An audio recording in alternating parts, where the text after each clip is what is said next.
Alam mo yung 300, hindi siya well-reviewed movie. Just another proof ng bobo ng creator. Yes. May part doon na yung ginaro niya yung spirit. Okay pa. Pero raise your shield. Tapos sabi niya, di ka. A Spartan. Oh.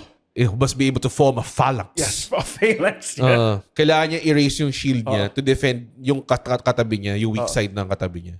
So if my one weak point, the whole thing falls down. Exactly. Ang akin dun, sana pinalaban na lang siya as a special guy. Kaya ngayon, tanginan, na-betray pa kayo. Diba? Wag na.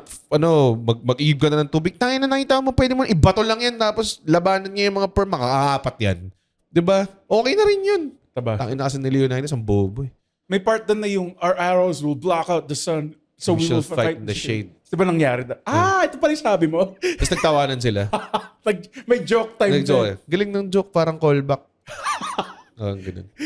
Pero technically, hindi tayo lumalaban eh. Yung nanay ko nang pinapanood niya yun, sobrang OCD niya na binibilang niya yung mga taong namamatay. Kasi 300 lang daw. Nako, 300 lang. Nako, 200 ano na lang sila. So, I don't think that's the literal.